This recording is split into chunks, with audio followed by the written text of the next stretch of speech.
نحمدہ ونصلی علی رسولہ الکریم اما بعد فاعوذ باللہ من الشیطان الرجیم بسم اللہ الرحمن الرحیم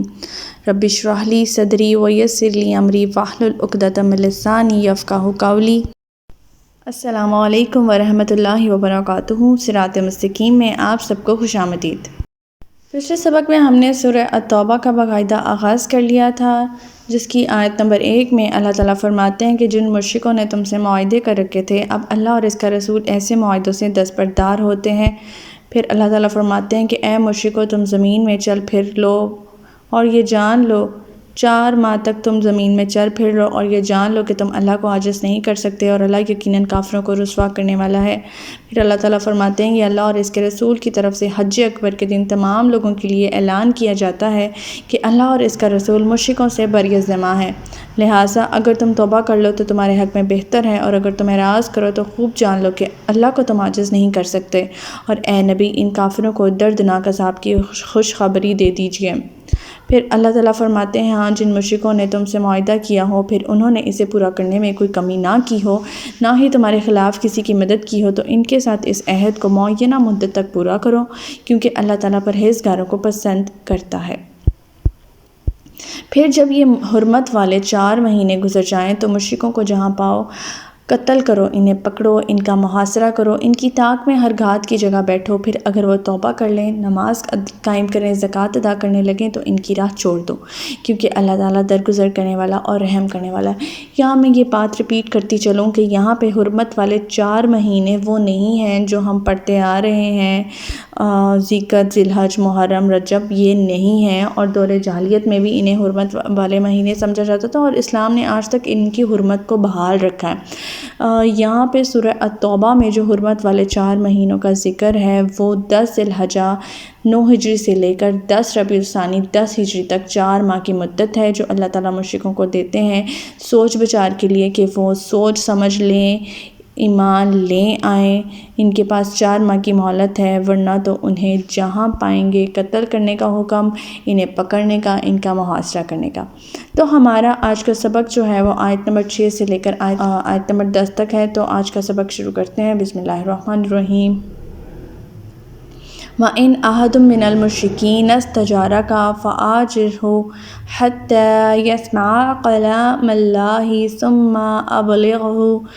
مَأْمَنَهُ ذَلِكَ بِأَنَّهُمْ قَوْمٌ لَا يَعْلَمُونَ۔ اور اگر ان مشرکوں میں سے کوئی آپ سے پناہ طلب کرے تو اسے پناہ دے دیجیے یہاں تک کہ وہ اطمینان سے اللہ کا کلام سن لے، پھر اسے اس کی جائے امن تک پہنچا دیں۔ یہ اس لیے کرنا چاہیے کہ وہ لوگ علم نہیں رکھتے۔ اب یہاں پر مشرکوں کو ایمان مانگنے پر ایمان دینا اور اسلام سمجھانا جائز ہے، یہ فرما رہے ہیں اللہ پاک۔ اس کا مین پوائنٹ یہ ہے اس آیت کا کہ اگر کوئی مشرک ان 4 ماہ کی معینہ مدت کے اندر یا بعد میں پکڑ دھکڑ کے دوران یہ درخواست کرے کہ مجھے اسلام کی تعلیم پوری طرح سمجھا دیں، تو اس کی درخواست کو رد نہیں کرنا چاہیے، بلکہ اسے اپنے ہاں پناہ دینی چاہیے۔ دوسرا کوئی بھی مسلمان ہو وہ بھی اس سے تعرض نہ کرے، اعراض نہ کرے۔ پھر جب اسے اسلام کے اصول ارکان سمجھا دیے جائیں، پوری طرح سے حقائق اس پہ کھول دیے جائیں، پھر بھی اگر وہ اسلام نہیں لاتا اور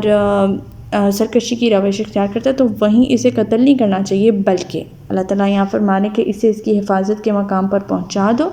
پھر اس کے بعد تم اس سے وہی سلوک کر سکتے ہو جو اللہ تعالیٰ نے پچھلی آیت میں بیان فرمایا، جو دوسرے مشرکوں سے کرنا چاہیے۔ اور یہ رعایت اس کو اس لیے دی گئی ہے کہ مشرک جو ہیں تمام حجت کا عذر باقی نہ رہے، اور ان کو یہ نہ ہو کہ ہمیں تو اسلام کا نالج ہی نہیں ہے، پوری طرح ان کو نالج دیا جائے، پھر انہیں ان کی جائے پناہ پہ چھوڑ دیا جائے، پھر ان کے ساتھ جو حکم ہے اللہ تعالیٰ کا وہ سلوک کیا جائے۔ اب پناہ یا امان بھی دراصل افعال عہد کی ایک قسم ہے، جس میں پناہ لینے والے کو یقین دلایا جاتا ہے کہ پناہ دینے والا اس کے جان و مال کی حفاظت کرے گا اور اس کی ذمہ داری اس پر ہے، خود بھی اسے کسی قسم کا نقصان نہیں پہنچائے گا۔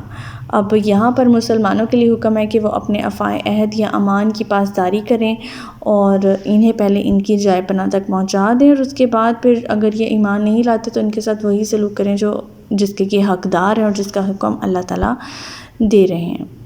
آیت نمبر 7 کیف یکون للمشرکین عہد عند اللہ وعند رسولہ الا الذین عاہدتم عند المسجد الحرام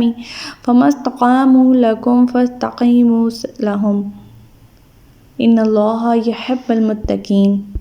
اللہ اور اس کے رسول کے ہاں مشرکوں کا عہد کیسے معتبر ہو سکتا ہے بجز ان لوگوں کے جنہوں نے مسجد حرام کے پاس تم سے عہد کیا تھا،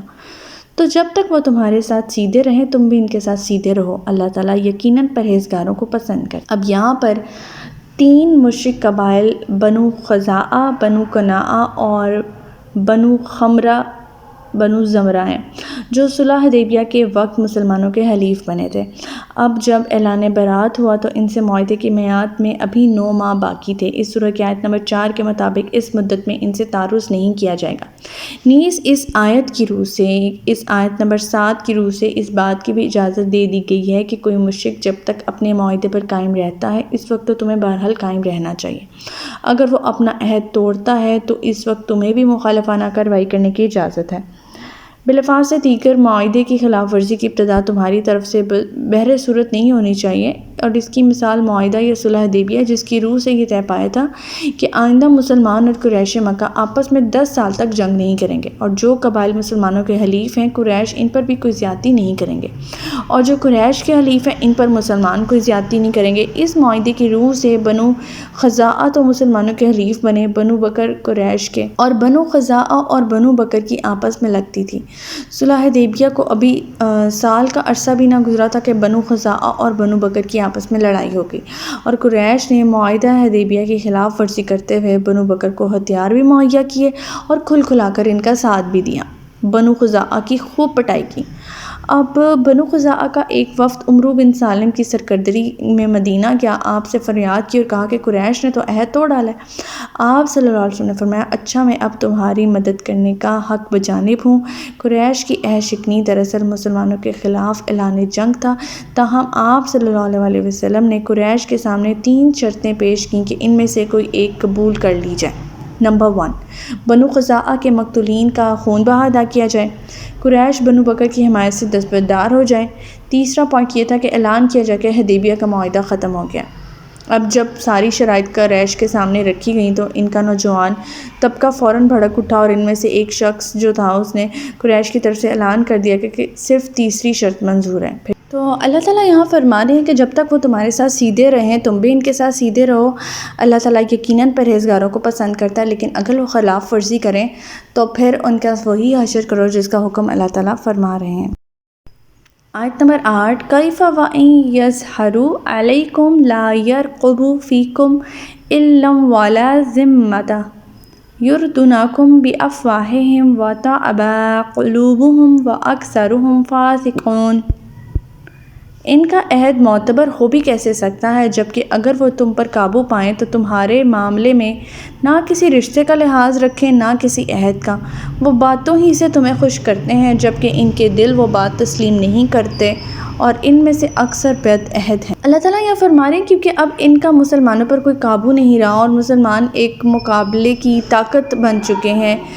اس لیے وہ معاہدہ کرنے پر مجبور ہو جاتے ہیں، لیکن اس وقت بھی زبانی دعوے کر کے تمہیں خوش رکھنا چاہتے ہیں، ورنہ ان کے دل ایک منٹ کے لیے بھی اس عہد پر راضی نہیں ہوتے اور عہد شکنی کے لیے یہ کوئی بھی مناسب موقع کے انتظار میں رہتے ہیں، اور جب انہیں وہ موقع میسر آ جاتا ہے تو بس یہ اپنا عہد بھول جاتے ہیں اور نہ قرابت کا خیال کرتے ہیں نہ رشتہ داری کا، اور ایسی بد عہد اور دغاباز قوم سے اللہ تعالیٰ اور اس کے رسول کا کیا عہد ہو سکتا ہے؟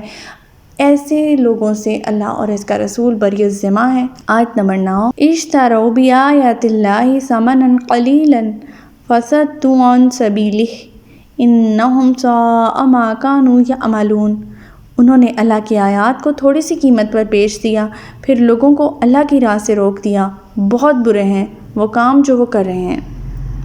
یعنی ایک طرف تو اللہ تعالیٰ کی آیات کو ان کی بھلائی، راستی اور عہد کی پابندی کی دعوت دیتی ہے، دوسری طرف ان کے کچھ ذاتی مفادات وابستہ اور وہ چند روزہ دنیاوی فوائد کے حصول کی خاطر اپنے خواہشات نفس کی پیروی